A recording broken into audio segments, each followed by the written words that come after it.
The wind carried more dust than sound that evening, and the street through Willow Run lay empty under the weight of the sun.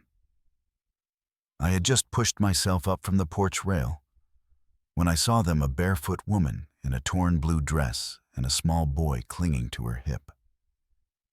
They came out of the heat shimmer at the far end of town, moving slow like each step was bargained for. Her skin was red from the sun, her hair sticking to her face, and the boy's head lolled against her shoulder.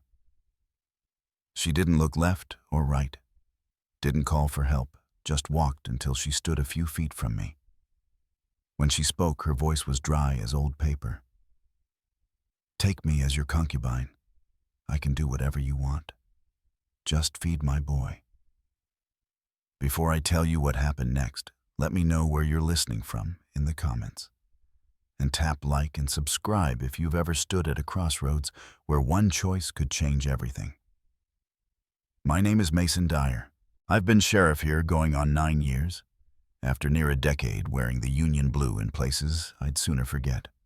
I came west chasing quiet, looking for a place too small for gold fever and too far from the rail lines to stir much trouble. Willow Run fit the bill: a few stores, a church with a leaning steeple, one saloon, and not much else. My folks raised me on a patch of hard soil back in Ohio, where you learned early to mend what you had, speak when it mattered, and keep your word even when it cost you. The Sabbath meant clean boots, a warm meal if we could manage it, and hymns sung louder than the roof could hold. Here I kept to simple ways. The badge wasn't for pushing folks around. It was for keeping peace without having to draw iron. Town life moved slow, and I liked it that way, but it was changing in ways you could feel before you could name them. Land speculators had started sniffing around, talking about new roads and more trade.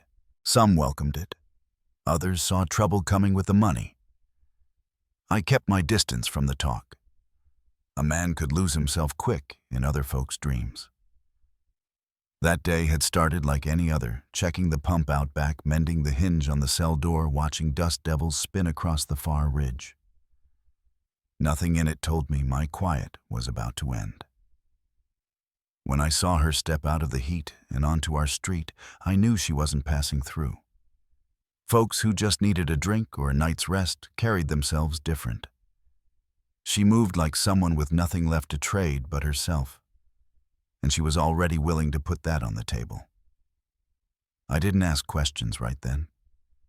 The boy was limp in her arms, his little face hollow with hunger. The street stayed still, curtains twitching here and there, but no one stepped out. The sun had another hour before it dipped, and the air was thick with the kind of waiting that makes a man's skin prickle. I stepped aside and opened the office door. She hesitated just long enough to let me see. She still had a choice, then crossed the threshold. Inside, the light shifted cooler, the smell of dust giving way to old paper and oil from the rifle on the wall. I pulled a piece of cornbread from the shelf, poured milk into a tin cup, and set them down without a word. The boy ate first, hands shaking. She didn't touch a bite. I let her be. Tomorrow I'd find out who she was and why she'd come. But as the last of the daylight burned across the street outside, I knew this much: whatever had driven her here wasn't done yet. And it was only a matter of time before it caught up. The boy's small hand still gripped his mother's dress when morning light came through the front window. She had stayed on the cot in the back, quiet through the night, the blanket pulled over them both. I had been at my desk since before dawn, steam from a cup of coffee curling into the cool air, listening to the slow rise and fall of their breathing through the wall. The town was waking in its usual rhythm, hinges squeaking, a hammer tapping down the street, boots scuffing along the boardwalk outside. When I finally stepped onto the porch, Old Man Doyle passed with a feed sack over his shoulder, nodding in his slow way. I walked to the pump behind the office, the handle groaning before cold water poured into the bucket. By the time I carried it inside, she was standing there barefoot, the boy pressed close behind her legs. Her braid was tighter than the day before, sleeves rolled to her elbows. The deep shadows under her eyes had started to fade to green. She didn't speak, only stood as if waiting for her next instruction. I set the bucket down, poured some into a basin, and laid a rag beside it. The boy peered at me from behind her skirt, watching but not shying away. "You can stay back there another night if you want," I said. She gave a short nod, nothing more. "You eat," I told her. She hesitated, then sat at the table when I set out cornbread and dried apple slices. She tore a piece for the boy first, making sure he was chewing before she took a bite, herself slow and cautious, as if it might be taken away at any moment. From where I leaned in the doorway, I saw more in the daylight, a pale scar across her collarbone, the healed line of an old cut on her arm, and eyes that never rested in one place for long. When I asked her name, she kept her gaze on the boy. "Layla," she said. "Layla Rowan." "My boy's Tommy." I nodded, asked where she was from. "North past Ridge Bluff, farm country." After a pause, she added, "My husband's dead. We left in the night." She offered no more, and I didn't press. I poured her a tin cup of water, then reached into my desk drawer for a small carved horse, worn smooth from years of handling. I set it in front of Tommy. He touched it once, then looked up at me with something softer than suspicion. That morning, she found the broom by the fence and began sweeping the porch without a word.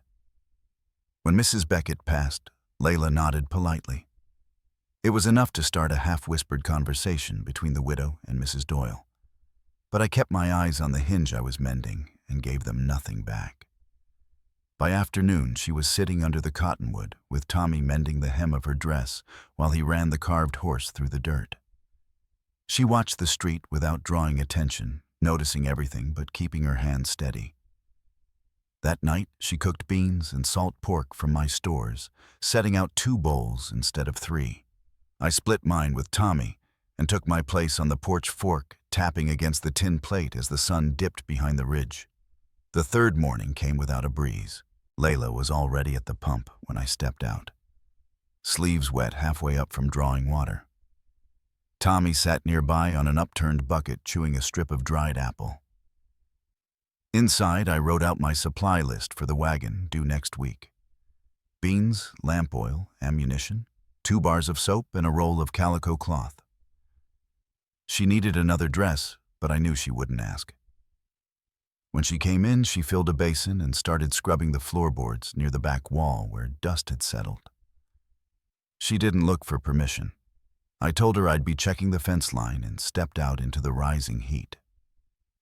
The work was quiet, setting a post straight, tightening a stretch of wire, and the kind of task that kept a man's mind steady. I stayed out longer than usual, not from avoiding her, but from feeling the shape of company in my day for the first time in years. When I came back, Tommy was outside chasing the kitten from Doyle's shed, his laughter quick and surprised when it darted away. Inside, Layla was brushing crumbs from the desk. She didn't flinch when I passed. I poured coffee, stood at the open door, and watched the street wake. Folks noticed her by now. Mrs. Beckett had said to Mrs. Doyle loud enough for me to hear, "She's still there with the sheriff." Emmett Thorne at the stables muttered something about rules when I walked by. One younger ranch hand asked, "That woman yours now, Sheriff?" I stared him down until he looked away. Back at the office, Layla was mending the latch on the back gate with twine and a bent nail. "You can take the boy to church tomorrow," I told her. "Miss Porter teaches the younger ones in the back room. He'll be safe." She looked over her shoulder. "Will they know what I was?" I said. "You were hungry. That's all they need to know." She held my gaze for a moment, the first that day, before looking back at the gate. That evening, we ate on the porch steps, Tommy between us with his bowl. He fell asleep before finishing, and she carried him to the cot. When she came back, she sat beside me without asking. The quiet between us had changed, not cold, just shared. She didn't seem ready to leave the next day, and I found I didn't want her to. Sunday's bell carried across the basin, low and uneven. Layla had dressed Tommy in a clean shirt, his hair combed with her fingers, a strip of cloth knotted at his neck to keep the dust off. They crossed to the church, some folks nodding, others looking too long. Miss Porter took Tommy's hand and led him inside without pause. He turned and waved once before disappearing into the back room, and from where I sat, I saw Layla's shoulders loosen. She returned an hour later, with Tommy clutching a biscuit in one hand and the wooden horse in the other. She stood in the doorway and asked, "You fought in the war?" I nodded. "Union." Another nod. "My husband wore gray," she said. "He's dead." After a pause, I asked, "He hurt you?" She didn't seem surprised. Mostly when he drank, which was always. "Was he the boy's father?" She shook her head. "By name, maybe. Not by anything else." I didn't say more, and she didn't ask. Later that day, I handed her a few coins. "You'll need supplies. Thought maybe you could fix that dress."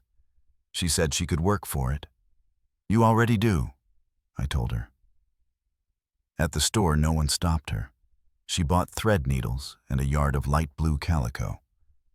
That night, she sewed by lamplight while Tommy dozed. The sound of the needle pulling through cloth filled the room steady and sure. When I asked if she thought someone might come looking, she kept her eyes on the thread. "Don't know. If they do, we won't run again." I nodded. Outside, the wind had died, but in the stillness, there was the sense of something waiting. By the next morning, the wind had settled, but the dust still hung in the corners along Main Street. I stood on the porch with a tin mug in hand, watching the light creep down the ridge. Behind me, the office door eased open. Layla stepped out carrying Tommy and a folded blanket, her new calico dress fitting cleaner than the worn one she'd arrived in. She spread the blanket over the rail to air and glanced toward the road. "I heard talk yesterday," she said quietly. "They think you and me." She left it there. I set my mug down. They think what they want. Haven't cared in years.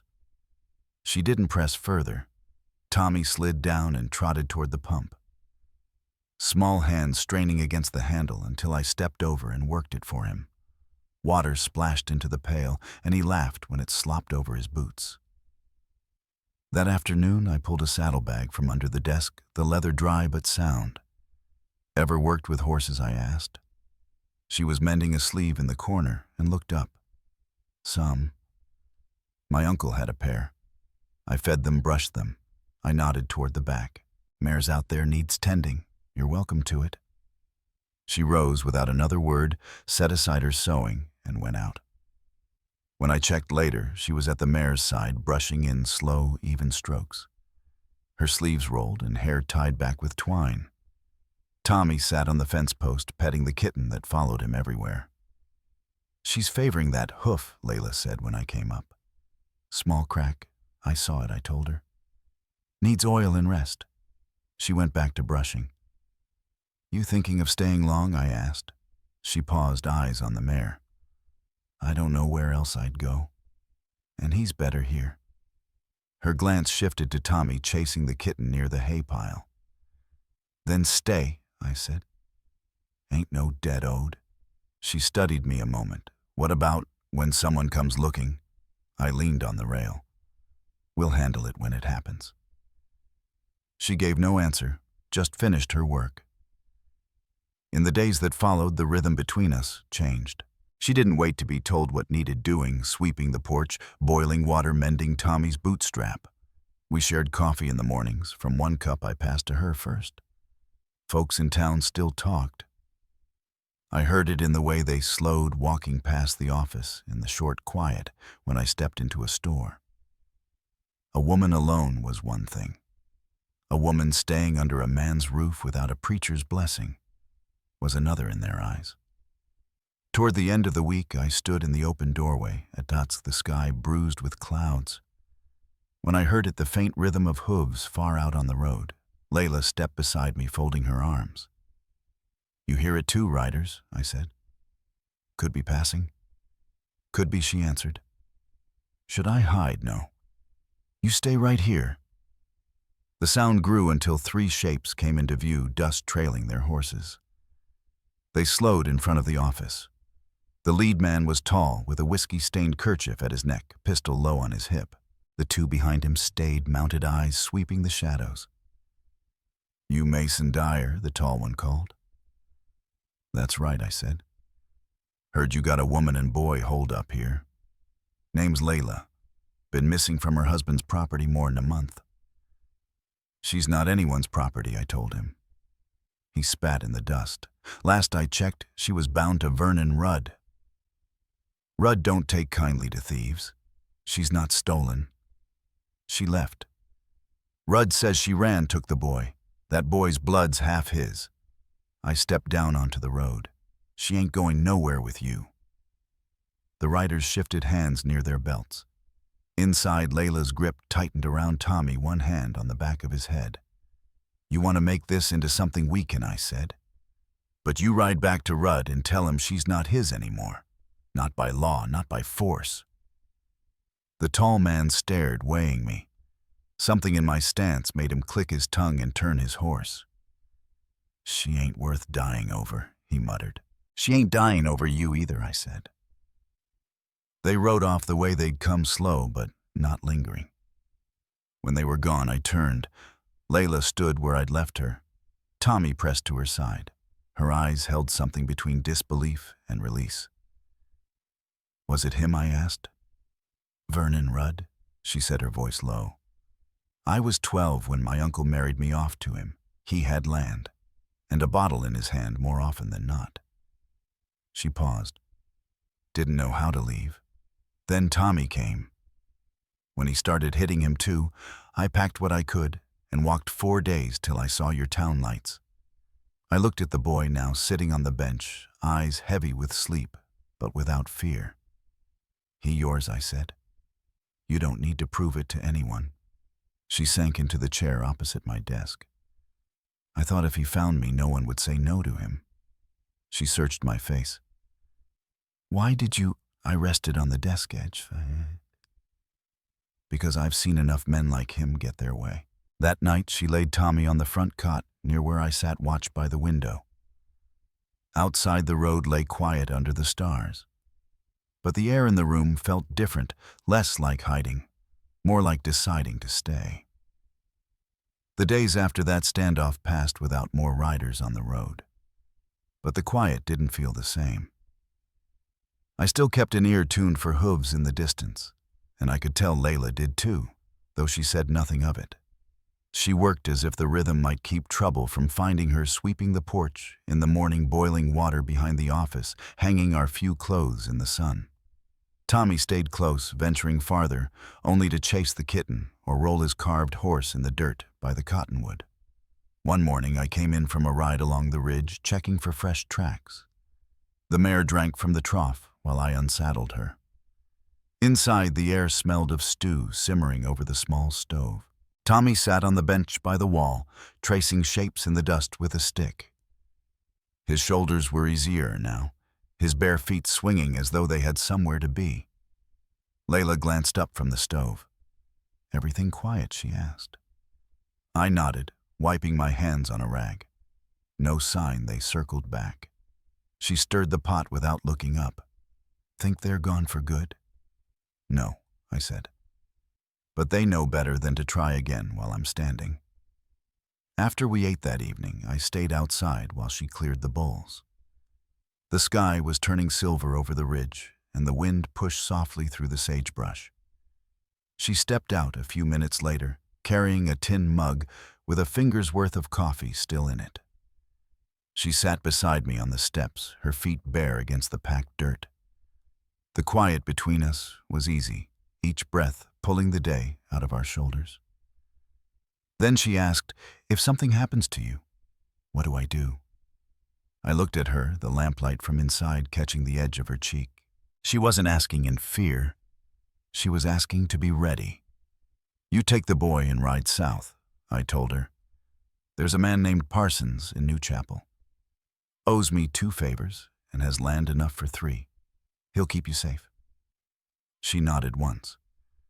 And if they come back before that, then I'll still be here. She shook her head slightly. I'm not your problem, Sheriff. I met her eyes. You're not a problem. And you're not leaving.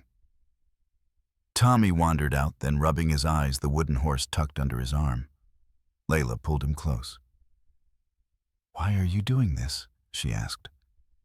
I looked back toward the empty street. Because I know what it's like to lose everything and still wonder if you're allowed to stay standing. You saved yourself. I'm just giving you space to keep it that way. She didn't answer, only pulled the boy closer. A week later, Willow Run was back in its slow routine. Tommy spent part of each morning at the schoolhouse, with Miss Porter still carrying his wooden horse in one hand. Layla had taken to running small errands, speaking a little more to the neighbors. Some nodded back now. Doyle even passed her a loaf of bread without comment.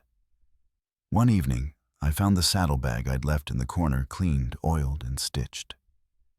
You did this? I asked from the porch where she was brushing her hair in the fading light. She nodded without turning. Figured it shouldn't go to waste. You know how to ride? She set the brush in her lap. I used to. I handed her a small leather pouch. Town budget coin. I don't need a deputy, but I need someone I trust to help with supply runs. She set the pouch in her lap and looked at me. You don't have to pay me. I know, I said. That's why I will. That same night, a rider brought a letter from New Chapel. It was from Marshal Henry Price, a man I'd known since the war. The words were short but heavy.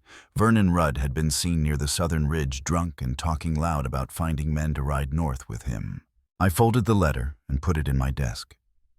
When I stepped outside, Layla was helping Tommy brush the mule's coat. She looked up and read something in my face. He's coming, she said. I nodded. Not tonight, maybe not soon, but he's moving. She gathered Tommy into her arms and walked to the porch. Do you want me gone before he gets here? No, I said. You sure if he brings trouble, it's his doing? This is your home now. She looked away, her jaw tight. I don't want Tommy growing up seeing men like him win. He won't, I said. That night, after Tommy had fallen asleep near the stove, Layla sat across from me, her hands wrapped around a mug. The lamplight flickered against the window. I was pregnant once before Tommy, she said. I waited. He said we couldn't afford it. I think he hit me harder that day on purpose. I didn't move or speak. She set the mug down. After that, I didn't cry much. Couldn't afford to. I met her eyes. You're not going anywhere unless you choose to. She held my gaze a long moment. And if I stay, I said, then we make this work. You me the boy. No one else decides. She didn't answer, but when she rose and closed the back room door behind her, the sound was softer than before. I sat by the window later than usual, the rifle laid across my lap, watching the empty street under the moonlight. The days carried on with a steadiness that seemed almost too fragile to hold. Layla kept her hands busy from first light sweeping the porch before most folks were stirring boiling water, mending small tears in Tommy's clothes. The boy had started spending more time at the schoolhouse, coming back with dust on his knees and the wooden horse still tucked under his arm. I watched them both settle in like they had always been part of this place, though I knew the ground we stood on wasn't as solid as it looked. One warm afternoon, I was checking the back fence when Layla came out with a bucket of water for the mare. She poured slow, letting the animal drink before running her palm along its neck. She's healing fine, she said. I nodded, fastening the last length of wire. You've got a good hand with her. She shrugged. Animals don't ask questions. Tommy was sitting in the shade nearby, the kitten curled on his lap. His laughter was quiet but easy. That evening, I found Layla on the porch steps sewing by the last light. I'm thinking to send you along on the next supply run, I told her. She paused with the needle in midair. On my own? With the wagon, I said. It's a short haul to Cedar Bluff. You'll need to get used to folks seeing you as part of this place. She set the fabric down and met my eyes. And if they ask, you tell them you live here, I said. Simple as that. When the day came, she left early, the wagon wheels rumbling over the packed road. I stayed back, keeping watch on the town. She returned by late afternoon with the bed-stacked flour salt oil and a bolt of plain cloth she'd chosen herself. Tommy ran out to meet her, climbing onto the wagon before it had fully stopped. She handed him a small paper twist of peppermint sticks, the kind that made a child's eyes go wide. That night, we ate together at the table inside for the first time since she'd arrived. It wasn't much beans, bread, and coffee, but there was a quiet ease to it. Tommy talked about the kitten as if it were the most important matter in the county. Layla listened, smiling in that faint way of hers that didn't waste energy but meant more when it came. A few days later, Marshal Henry Price rode in from New Chapel. His arrival drew the usual eyes from behind curtains. He dismounted, slow dust lifting off his coat, and stepped up to the porch. Mason, he greeted. We shook hands, the kind of shake that carries weight from years back. Inside, away from the street, he told me straight. Rudd had been seen again this time, sober enough to make sense when he spoke. He'd been asking questions about men willing to ride north for pay. Price didn't say how soon, only that it was coming. When the marshal left, I found Layla at the pump with sleeves rolled, water dripping off her hands. She saw my face and didn't ask if it was news. She already knew. How long, she said. Not sure, I answered. She straightened, water pooling at her feet. Then we get ready. There was no tremor in her voice, just a plain statement. The rest of the day she moved with purpose, checking the latch on the back gate, setting aside jars from the pantry that could travel if they had to, stitching the leather strap on the saddlebag until the seam was firm. Tommy shadowed her most of the day, picking up on the change in the air, even if he didn't understand it. That night, when the boy was asleep, we sat on the porch. The wind carried the smell of sage from the ridge. Layla spoke without looking at me. When I left him, I didn't think about what came after, only that I had to keep moving. This is the first time I've thought about staying. I rested my forearms on my knees. Then we make sure you can. From then on, I kept my Colt closer, the rifle oiled and near the door. Layla kept to her work, but never let Tommy stray far without her eyes on him. The townsfolk might have noticed the shift, but no one asked outright.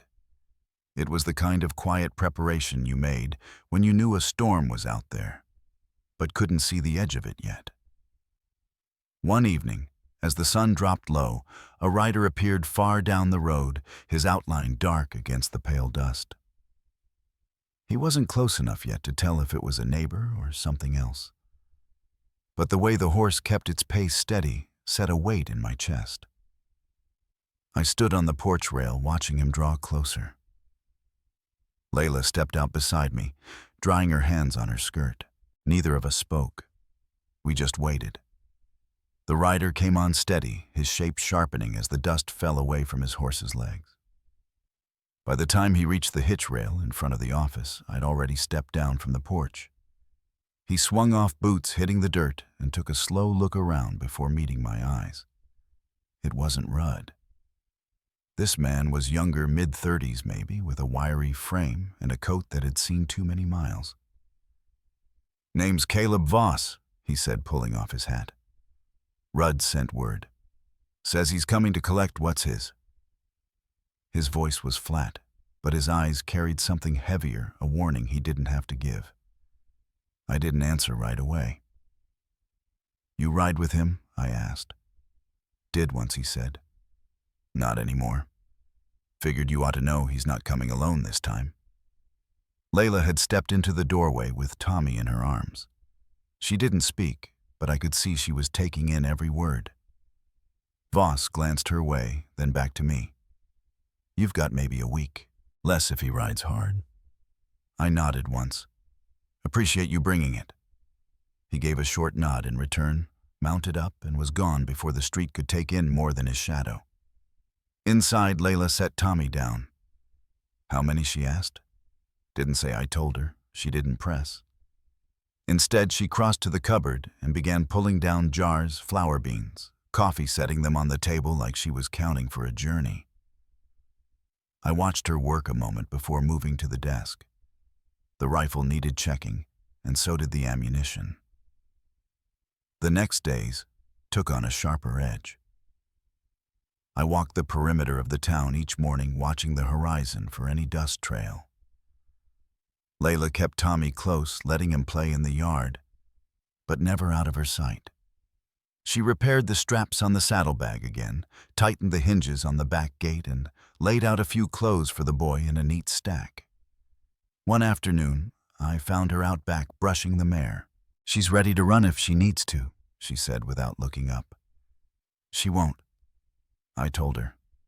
Not unless you say so. The wind was coming off the ridge, then carrying with it the smell of a storm building somewhere far off. That evening, Doyle stopped by with word he'd seen 3 strangers at the trading post in Cedar Bluff asking questions about Willow Run. Could be nothing he said, but his eyes said otherwise. I walked him out, thanked him, and locked the door behind him. Layla was sewing by lamplight when I came back in. It's starting, she said quietly. I nodded. We'll be ready. Tommy must have felt the shift. He stayed closer to me in the days that followed, shadowing my steps when I crossed the yard or checking the porch before he went out to play. The kitten followed him, still darting after the little carved horse in the dust. 3 nights later, I was oiling the rifle when I heard the sound, faint but sure, of more than one horse on the far road. I stood and stepped to the window. Layla was already moving toward the back room with Tommy, but I shook my head. Stay where I can see you. The hoofbeats grew louder, the shapes of 4 riders breaking through the darkness. Rudd was in front this time, his posture loose, but his eyes sharp as nails. The others rode close, their hands never far from their belts. They stopped in the center of the street, the horses shifting under the weight of the stillness. I stepped onto the porch, Colt at my hip, badge catching what light the lamp behind me threw. Evening, Rudd, I said. He swung down, boots sinking in the dust. You know why I'm here? You came a long way for nothing, I told him. He gave a short laugh that didn't reach his eyes. You've got something that belongs to me. She's not yours, I said. Never was. The boy neither. The man to his left shifted in the saddle fingers, brushing the grip of his revolver. I saw it, and so did Rudd. He didn't call him off. You willing to draw over her? Rudd asked. If that's what it takes, I said. The moment held like a rope drawn tight. Then the man on Rudd's left moved first. My Colt was up before his cleared leather. The shot cracked through the still air, and he fell back into the dirt. The others froze, horses sidestepping. You've got one chance to turn around, I told them. You won't get another. The 2 still mounted looked to Rudd. He chewed his lip, then jerked his chin toward the road. They wheeled their horses and rode out without a word. Rudd stood another moment, the heat between us, like the last breath before lightning strikes. You don't know what you've done, he said finally. I know exactly, I answered. He spat into the dust, swung into the saddle, and rode after the others. I stayed where I was until the sound of hooves was nothing but a memory in the wind.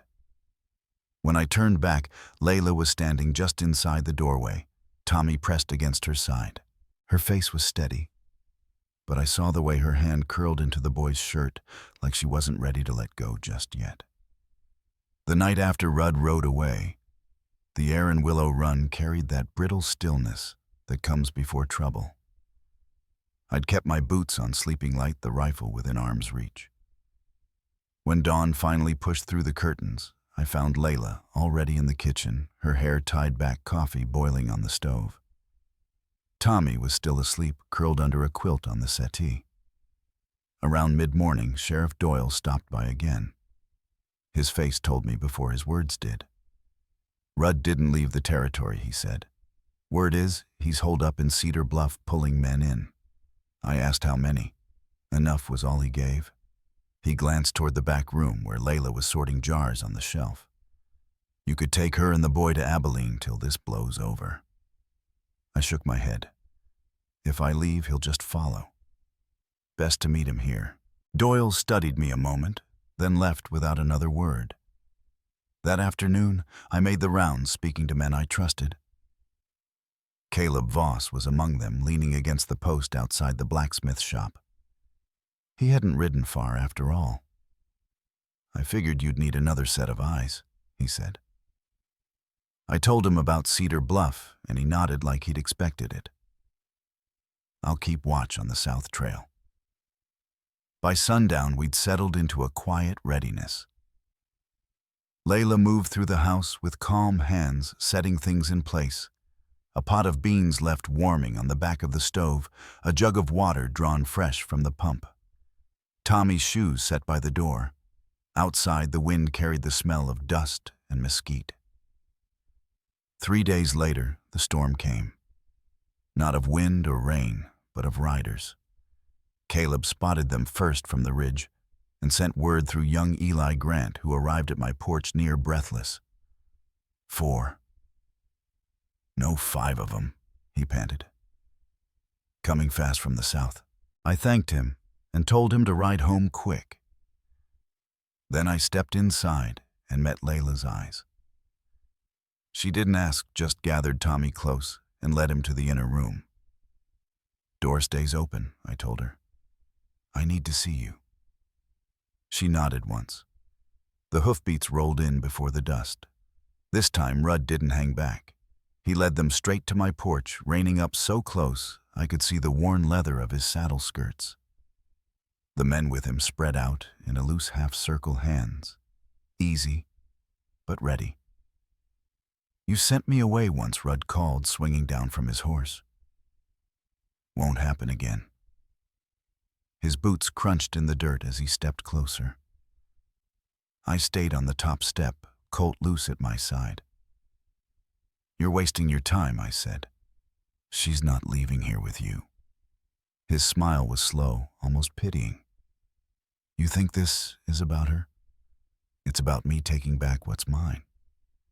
The man to his right, tall, with a scar across his jaw, let his hand drift toward his holster. Careful, I warned. The air between us tightened. Then Rudd moved not for his gun, but for the step. That was enough. My Colt was up before his foot hit the first board. The sound of the hammer clicking back froze the space around us.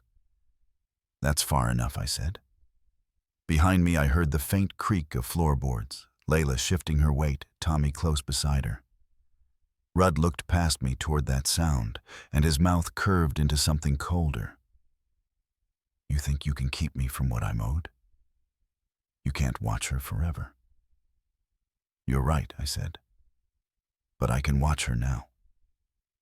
The man with the scar broke first his revolver, clearing leather by an inch, before Caleb's voice rang out from the shadows at the edge of the street.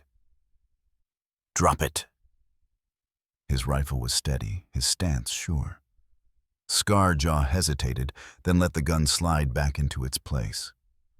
Rudd's eyes moved between us, me on the porch, Caleb in the street, and I saw the count in his head. He spat in the dust and backed away. This ain't over, he said, swinging into the saddle.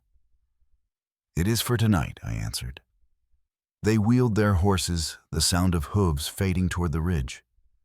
Caleb stayed put until they were nothing but dust on the horizon, then stepped forward, lowering his rifle. He'll try again, he said. I nodded. And we'll be ready. Layla stepped out, then Tommy still pressed to her side, his small fingers twisted in the hem of her dress. She didn't speak, but her eyes said she'd heard every word. I closed the door behind us, the click of the latch sounding louder than the wind outside. The night after Rudd backed down, the wind shifted. It carried the smell of rain from the far hills, cool and steady, as though the land itself was loosening its hold on the trouble that had clung to us. Caleb stayed that night in the barn, keeping his rifle close. I lay awake longer than I meant to, listening for hoofbeats that never came. By morning, the sun pushed through low clouds, laying a pale gold over the porch rail. Layla stepped out quietly, Tommy holding her hand. She didn't say it, but I knew she'd slept little. Still, there was a calm in her face I hadn't seen before. 2 days later, Sheriff Doyle rode in with word that Rudd and his men had cleared out. Headed west, he said. No sign they'll be back. He rested his hands on the pommel. You'll keep watch, though. I told him I would. Life settled slow like silt in clear water. Caleb returned to his own spread, but came by often checking fences or sharing coffee on the porch. Layla took to tending the garden behind the house, showing Tommy how to press seeds into the soil with the flat of his thumb. One evening, as the light faded, she stood in the doorway watching him chase fireflies in the yard. I thought I'd never have a place where I could just breathe, she said softly. I told her she did now, and it was hers as much as mine. When summer deepened, the town began to treat them not as strangers, but as their own. Folks nodded when they passed, and Mrs. Wilkins from the mercantile even set aside a jar of preserves for the boy. The wary looks faded, replaced with the quiet acceptance that means more than a dozen speeches. Looking back, I knew Rudd's leaving wasn't just about the gun or the stand we made on the porch. It was about him realizing he couldn't touch what he no longer owned, not by paper, not by blood, not by fear. Some things out here are claimed by work and kindness, not by force. And once they are, they stay. If you've listened this far, maybe you know what I mean. Hold close to what's worth keeping and guard it well. But don't forget to open the door when the right folks knock. That's how you build a life that lasts out here or anywhere.